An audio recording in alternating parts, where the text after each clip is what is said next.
Everybody dies, don't they? Everybody come back, don't they? Isn't that so? You tried to get into the locked room today, didn't you? How do the dead come back, Mother? What's the secret? New York, September the 30th, CP Flash. Ambassador Hollywell died here today. The end came suddenly as the ambassador was alone in his study. There is something ungodly about these night-wire jobs. You sit up here, on the top floor of a skyscraper, and listen in to the whispers of a civilization. New York, London, Calcutta, Bombay, Singapore, they're your next-door neighbors after the streetlights go dim and the world has gone to sleep. Alone in the quiet hours between 2 and 4, the receiving operators doze over their sounders and the news comes in. Fires and disasters and suicides, murders, crowds, catastrophes. Sometimes an earthquake with a casualty list as long as your arm. The nightwire man takes it down almost in his sleep, picking it off on his typewriter with one finger. Once in a long time, you prick up your ears and listen. You've heard of someone you knew in Singapore, or Halifax, or Paris long ago. Maybe they've been promoted, but more probably they've been murdered or drowned. Perhaps they just decided to quit and took some bizarre way out, made it interesting enough to get into the news. But that doesn't happen often. Most of the time you sit and doze and type, tap, tap on your typewriter and wish you were home in bed. Sometimes, though, queer things happen. One did the other night, and I haven't got over it yet. I wish I could. You see, I handle a night manager's desk in a western seaport town. What the name is doesn't matter. There is, or rather there was, only one night operator on my staff, a fellow named John Morgan, about 40 years of age, I should say, and a sober, hard-working sort. He was one of the best operators I ever knew, what is known as a double man. That means he could handle 2 instruments at once and type the stories on different typewriters at the same time. He was one of the 3 men I ever knew who could do it consistently, hour after hour, and never make a mistake. Generally, we used only one wire at night, but sometimes, when it was late and the news was coming fast, the Chicago and Denver stations would open up a second wire, and then Morgan would do his stuff. He was a wizard, a mechanical, automatic wizard who functioned marvelously, but was without imagination. On the night of the 16th, he complained of feeling tired. It was the first and last time I had ever heard him say a word about himself, and I'd known him for 3 years. It was just 3 o'clock, and we were running only one wire. I was nodding over reports at my desk and not paying much attention to him when he spoke. "Jim," he said, "does it feel close in here to you?" "Why, no, John," I answered, "but I'll open a window if you like." "Never mind," he said, "I reckon I'm just a little tired." That was all he said, and I went on working. Every 10 minutes or so I would walk over and take a pile of copy that had stacked up neatly beside the typewriter as the messages were printed out in triplicate. It must have been 20 minutes after he spoke that I noticed he'd opened up the other wire and was using both typewriters. I thought it was a little unusual, as there was nothing very hot coming in. On my next trip, I picked up the copy from both machines and took it back to my desk to sort out the duplicates. The first wire was running out the usual sort of stuff, and I just looked over it hurriedly. Then I turned to the second pile of copy. I remembered it particularly because the story was from a town I'd never heard of, Zebico. Here's the dispatch. I saved a duplicate of it from our files. Zebico, September 16, CP, Bulletin.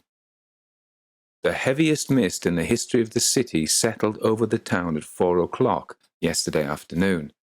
All traffic has stopped, and the mist hangs like a pall over everything. Lights of ordinary intensity fail to pierce the fog, which is constantly growing heavier. Scientists here are unable to agree as to the cause, and the local weather bureau states that the like has never occurred before in the history of the city. At 7 p.m. last night, municipal authorities... More. That was all there was. Nothing out of the ordinary at a bureau headquarters. But as I say, I noticed the story because of the name of the town. It must have been 15 minutes later that I went over for another batch of copy. Morgan was slumped down in his chair and had switched his green electric light shade so that the gleam missed his eyes and hit only the top of the two typewriters. Only the usual stuff was in the right-hand pile. But the left-hand batch carried another story from Zebico.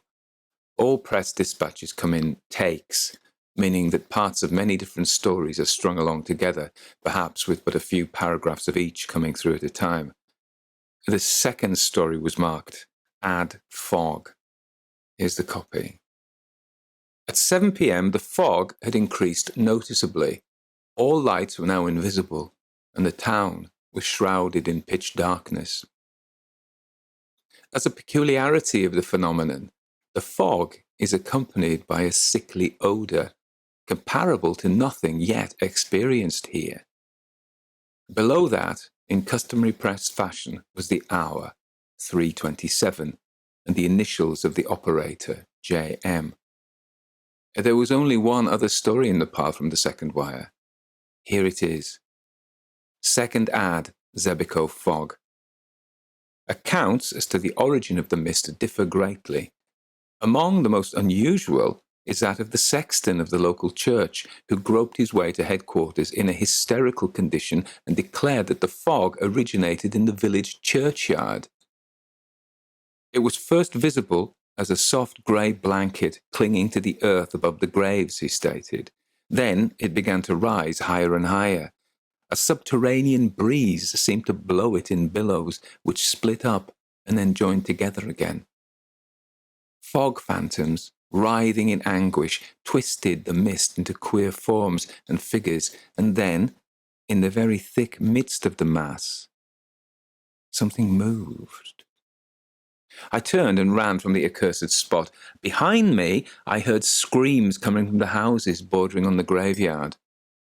Although the Sexton's story is generally discredited, a party has left to investigate. Immediately after telling his story, the Sexton collapsed and is now in a local hospital, unconscious.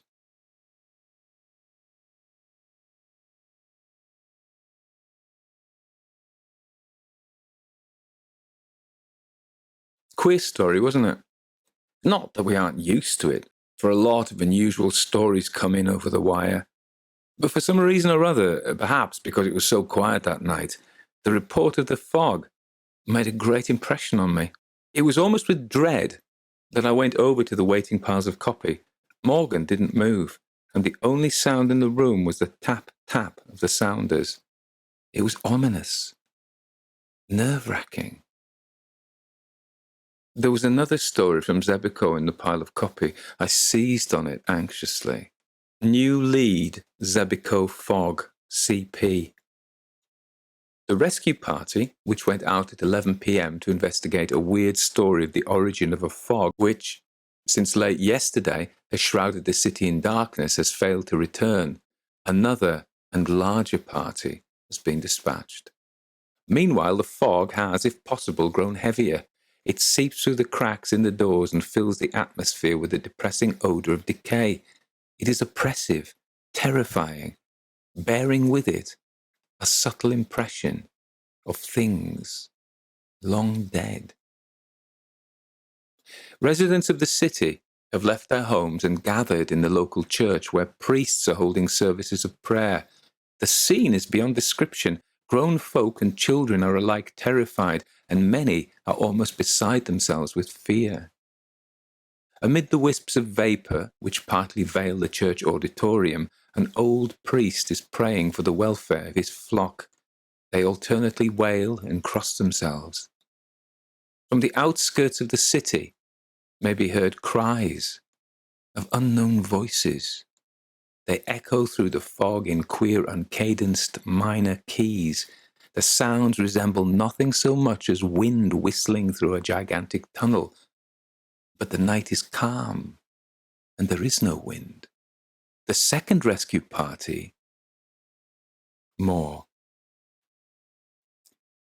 I am a calm man, and never in a dozen years spent with the wise have been known to become excited, but despite myself, I rose from my chair and walked to the window. Could I be mistaken? Or far down in the canyons of the city beneath me, did I see a faint trace of fog? Tcha! It was all imagination. In the press room, the click of the sounders seemed to have raised the tempo of their tune. Morgan alone hadn't stirred from his chair. His head had sunk between his shoulders. He tapped the dispatches out on the typewriters with one finger of each hand.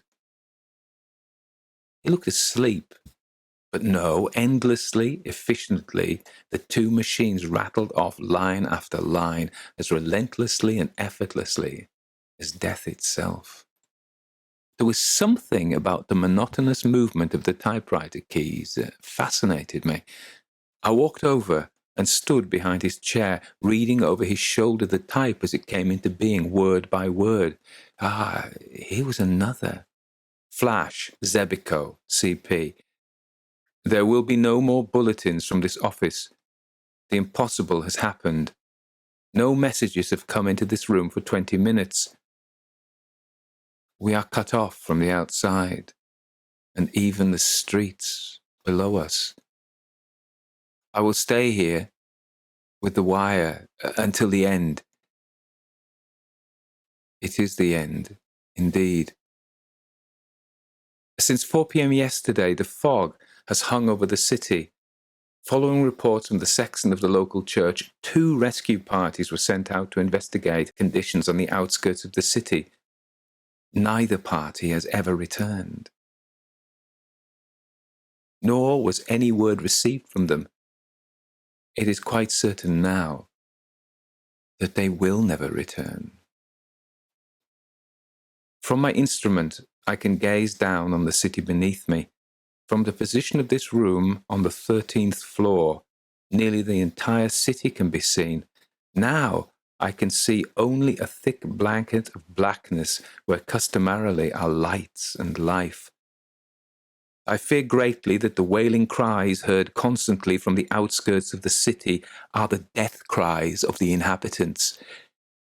They are constantly increasing in volume and are approaching the center of the city. The fog hangs over everything. If possible, it is even heavier than before. But the conditions have changed. Instead of an opaque, impenetrable wall of odorous vapor, there now swirls and writhes a shapeless mass in contortions of almost human agony. Now and again, the mass parts and I catch a brief glimpse of the streets below. People are running to and fro, screaming in despair. A vast bedlam of sound flies up to my window, and above all is the immense whistling of unseen and unfelt winds. The fog has again swept over the city, and the whistling is coming closer and closer. It is now directly beneath me. God, an instant ago the mist opened and I caught a glimpse of the streets below. The fog is not simply vapor. It lives. By the side of each moaning and weeping human is a companion figure, an aura of strange and vari-colored hues. How the shapes cling, each to a living thing. The men and women are down, flat on their faces. The fog figures caress them lovingly. They are kneeling beside them. They are. But I dare not tell it. The prone and writhing bodies have been stripped of their clothing. They are being consumed, piecemeal. A merciful wall of hot, steamy vapor swept over the whole scene. I can see no more. Beneath me, the wall of vapor is changing colors. It seems to be lighted by internal fires. No, it isn't. I've made a mistake. The colors are from above, reflections from the sky. Look up, look up. The whole sky is in flames. Colors as yet unseen by men or demons. The flames are moving. They've started to intermix. The colors are rearranging themselves. They're so brilliant that my eyes burn, yet they're a long way off. Now, they've begun to swirl, to circle in and out, twisting in intricate designs and patterns. The lights are racing each with each, a kaleidoscope of unearthly brilliance. I have made a discovery. There is nothing harmful in the lights. They radiate force and friendliness, almost cheeriness. But by their very strength, they hurt. As I look, they are swinging closer and closer, 1,000,000 miles at each jump, millions of miles with the speed of light. It is light, the quintessence of all light. Beneath it, the fog melts into a jeweled mist, radiant, rainbow-colored, of 1,000 varied spectra. I can see the streets. Why? They're filled with people. The lights are coming closer. They're all around me. I'm enveloped. The message stopped abruptly. The wire to Zebico was dead. Beneath my eyes, in a narrow circle of light from under the green lampshade, the black printing no longer spun itself letter by letter across the page. The room seemed filled with a solemn quiet, a silence, vaguely impressionable, powerful. I looked down at Morgan. His hands had dropped nervelessly at his sides, while his body had hunched over peculiarly. I turned the lampshade back, throwing the light squarely in his face. His eyes were staring, fixed, filled with a sudden foreboding. I stepped beside him and called Chicago on the wire. After a second, the sounder clicked its answer. Why? But there was something wrong. Chicago was reporting that Wire 2 had not been used throughout the evening. Morgan, I shouted, Morgan, wake up. It isn't true. Someone's been hoaxing us. Why? In my eagerness, I grasped him by the shoulder. His body was quite cold. Morgan had been dead for hours. Could it be that his sensitized brain and automatic fingers had continued to record impressions even after the end? I shall never know, for I shall never again handle the night shift. Search in a world atlas discloses no town of Zebico. Whatever it was that killed John Morgan will forever remain a mystery.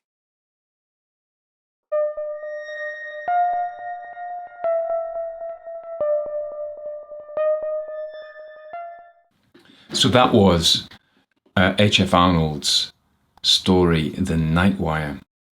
And I want to say something about H.F. Arnold. So this story has been much anthologized. It first appeared in 1926 in Weird Tales. So you probably know that during the 20s and 30s, this was the golden age of amazing stories, weird tales, so-called pulp fiction, which was sensationalized, but there was a huge market for fantasy and science fiction and weird tales that were the supernatural, but not in the sense of the traditional ghost story. These had kind of science fiction elements in them. They were not just the dead returning from the grave, although they could be, but they usually had Material that had been influenced, if you think of people like Lord Dunsany and people like that, the early fantasy writers. And so HP Lovecraft is the famous weird tales writer, but there are many others, many others, and H.F. Arnold was one of these. So this was 1926 in Weird Tales. So I got this, well, I've read it a couple of times, and I got this from a book called The Weird,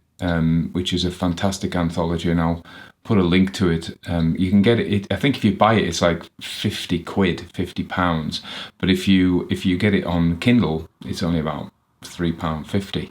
So it's definitely worth it. It's huge, Kindle-wise anyway. So it's got lots and lots of stories going right back anyway. This is one of them. Now, many other people, if you look on YouTube, other people have done this, and there's some great adaptations, and maybe better than mine, in fact. One I particularly like is done, I'll do a link to it as well, is done in an authentic American accent, because this is an American story. I decided to do it in my normal voice, and it's also done with sound effects. Now, you know how I love sound effects. Other people don't love them so much, but I really love sound effects because I love radio drama, you know, the old radio plays. I think I love that because my stepdad used to have lots of records, actual vinyl records of the Goons and people like that, and I used to love listening to this. This was actually my real delight, listening to radio plays and radio comedies that are scripted dramas. Anyway, I digress as usual. So H.F. Arnold, there are many versions of this story, but I liked it so much I really wanted to do it, and I have. It's only short. So Lovecraft, incidentally, loved this story apparently. So for a long time people said nobody knew who he was. If you read in the anthologies, up until the one I've got, you see that people say, oh, H.F. Arnold, it might not have even been his real name, and nobody knows who he was. He only published 3 stories in his lifetime. One was The Night Wire 1926, which was in Weird Tales, and then he did in The City of Iron Cubes in March-April 1926 in Amazing Stories, and he also did one, I think, in Weird Tales, in Amazing Stories it was When Atlantis Was. Yeah, there you go. But in fact, doing my research, I looked on Goodreads, and there's a guy called William Russo who's done a lot of research into H.F. Arnold, and he says he's not an enigma at all. He's actually a well-known bloke. He graduated from the Midwest. He went then to work in Hollywood in publicity for Sam Goldwyn's movie studio, and he rose to publicity director. He died when he was 61. He was a big cheese in California, in Hollywood, in movie publicity.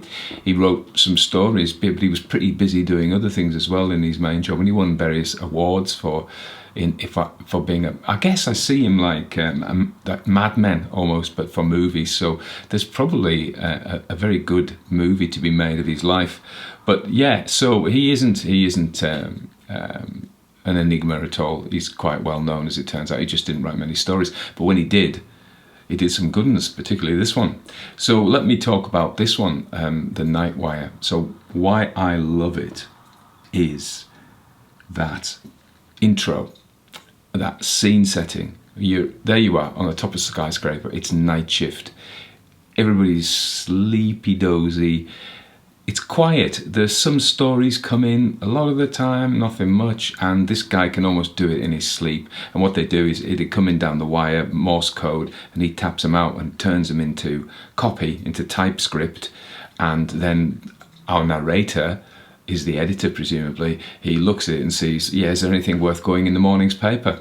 Okay, so that's what it is. And then they get this weird additional channel comes through, this place Zebico, with the story of the mist.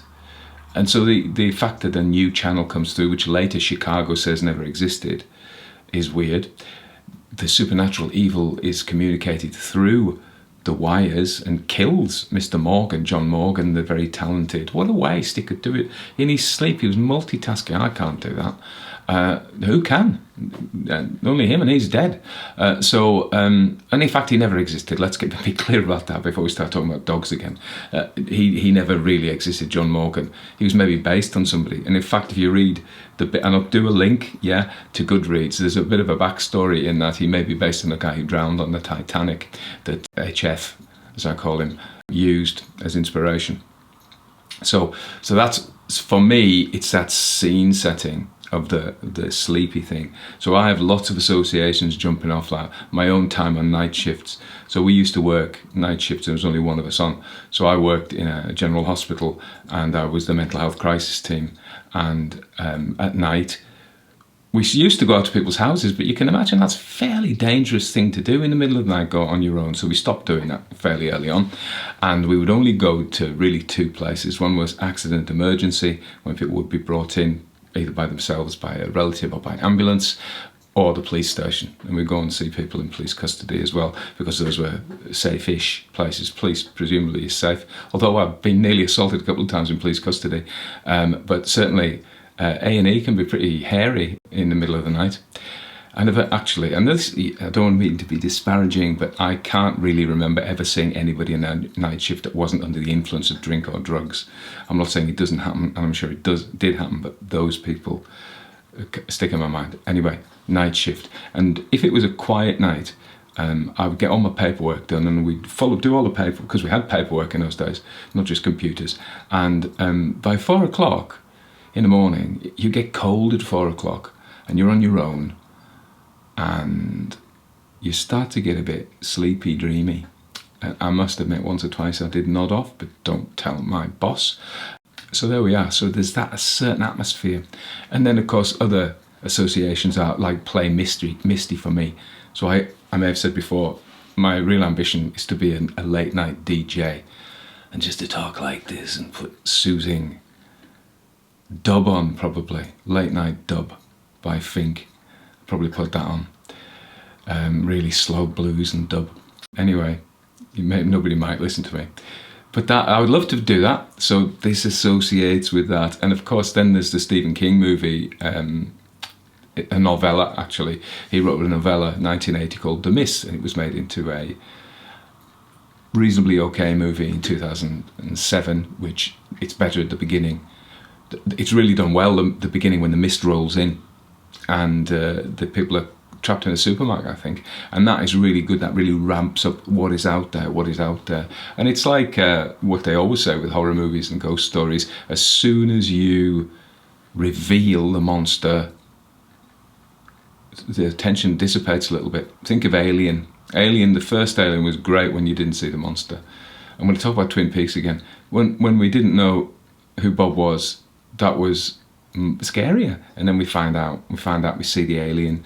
And then with all of these things, not in The Night Wire, but certainly in The Mist, and that's what I thought, how it went wrong. Okay. There are weird things in The Mist in Stephen King, and there are weird things in this. There's an association, the Sexton, which I was talking to, I want to write a story. I've got an idea for a story called The Sexton and the Bride. And I was talking to Sheila about this, and she was saying, well, a lot of people won't know what a sexton is these days. It's basically the bloke who dug your graves. Anyway, in this story, he says the mist comes from the graveyard and there are shapes. So we get, and there's an underworld breeze, so there's some kind of tortured soul thing coming up from hell, and the association with the underworld, which is ancient, you know, Christian, but also Greek and Roman stories as well. So the idea that, and one of the Celtic words for in Welsh for the underworld is anovan, which may mean the very deep or the underneath, you know, that kind of, this exceedingly deep, I think it means, really. Yeah, lots of associations. It's a simple little story, you know, these awful things come out, and then the weirdness is, it doesn't turn out to be a dream, it's inexplicable. So an inexplicable thing has happened, John Morgan dies, and it could be of natural causes, but it could be because of what came through the wires. So I love this story, particularly for the imagery. We're in a skyscraper at night in a big city, looking down the canyons. I think he even uses the word canyons, and we see the mist filling up. Well, we don't. It's described. And there are things in the mist, and you're like, oh, we're safe up here, but we don't want to go down there. And then, you know. So yeah, I like it. Yeah, it is definitely that late night, sleepy time atmosphere. Night shift atmosphere, make me sleepy even talking about it. But then what dreams will come? Anyway, that's that. So as you see, this is another one of the ones I've decided to do by video. I've changed the title as well because I like to think I'm getting better. What else is happening? We still haven't moved. I'm still in my mother's house. She's still treating me very well. I'm still seeing Sheila at the weekends. She went to see some sunflowers today in a big field. Now I went out with my mother to take her for a coffee. And offer her to buy her lunch, but she didn't want, because she eats a lot of sweeties secretly. She doesn't think I know that, but I do. She says, I don't hardly eat anything, and then I see the wrapping papers. And we went shopping, and when I went looking for some salsa, I came back, and the basket's like full of sweets and biscuits. Well, you need something, don't you, too? She doesn't drink or smoke, so... Okay, that's it, really. Oh, yeah, no seagulls here, but owls calling, and last night foxes barking down by the river. So, wildlife city. I hope you're all well. I'm keeping on.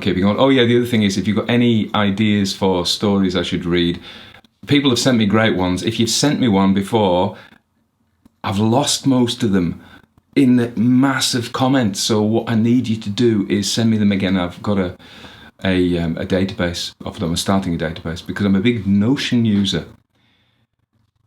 We could talk about this all day, but we won't. We're not going to talk about this all day. We're going to talk about classic ghost stories, and when we've finished talking about classic ghost stories, we're going to shut up. Okay, so that is it. Zip.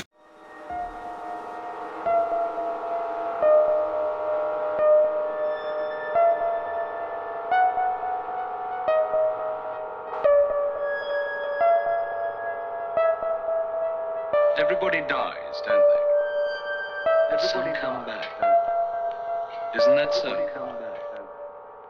Isn't that so? Isn't that so?